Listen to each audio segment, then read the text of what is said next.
जन्माष्टमी के पावन अवसर पर बांसवाड़ा के नागरवाड़ा में स्थित एक घर आस्था और भक्ति का केंद्र बन जाता है। पिछले 100 सालों से रियासतकालीन राजपुरोहित परिवार की 4 पीढ़ियां मिलकर भगवान श्री कृष्ण की लीलाओं को जीवंत झांकियों के माध्यम से दर्शा रहे हैं। यह एक ऐसी अनूठी परंपरा है जो हर साल हजारों भक्तों को अपनी ओर खींचती है। इस अद्भुत परंपरा की शुरुआत करीब 100 साल पहले लाभ शंकर झा ने की थी।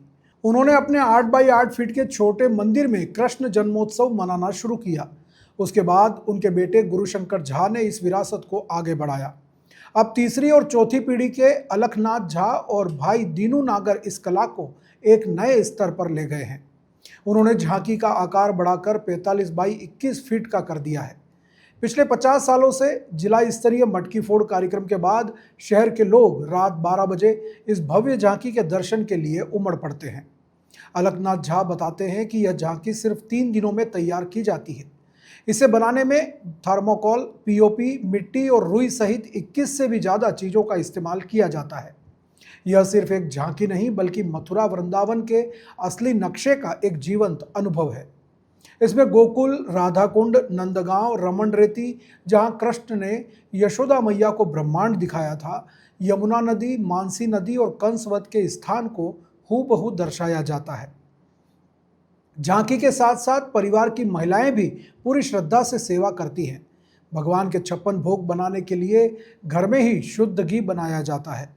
मंत्रोच्चार के बीच रसोई में शुद्ध पकवान तैयार किए जाते हैं, जिन्हें कृष्ण जन्म के बाद भक्तों में प्रसाद के रूप में वितरित किया जाता है।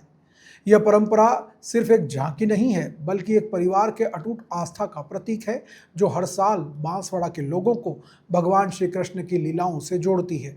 ये हमारे दादाजी की तरफ से परंपरा चलती आ रही है। हो सकता है दादाजी के पहले उनके फादर वो भी करते होंगे। लाभ शंकर जी दादाजी का नाम है। तो 150 वर्ष से ऊपर तो करीब करीब हो ही चुके हैं।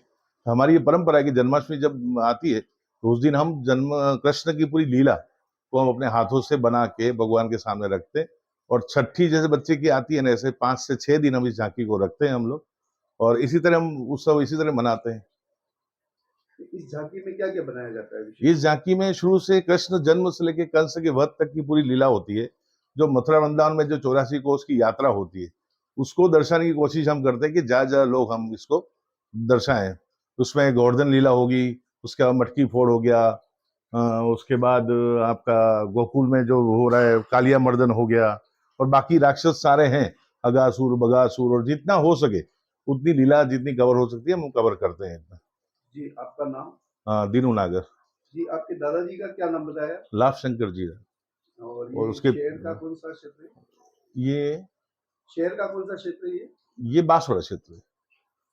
बांसवाड़ा में नागरवाड़ा नागरवाड़ा लाभकाली मंदिर है ना। उसके बाद हमारे दादाजी के बाद पिताजी कर रहे थे गुरुशंकर जी झा, वो उसके बाद हम परंपरा चला रहे हैं। हमारे बच्चे लोग भी इस आर्ट से जुड़े हुए हैं, और लोग बाकी लोग बांसवाड़ा से इतने स्नेह पूर्वक और सम्मान पूर्वक देखने आते हैं झांकी को, बहुत सारे लोग। आप अकेले बनाते हो या आपके परिवार? नहीं, सबका सपोर्ट के बिना तो इतना जल्दी नहीं हो सकता, क्योंकि ये घर में ही बनानी होती है, तो घर में सारा सामान हटा के करना होता है, और सपोर्ट 2 दिन के अंदर पूरी झांकी हम तैयार करते हैं।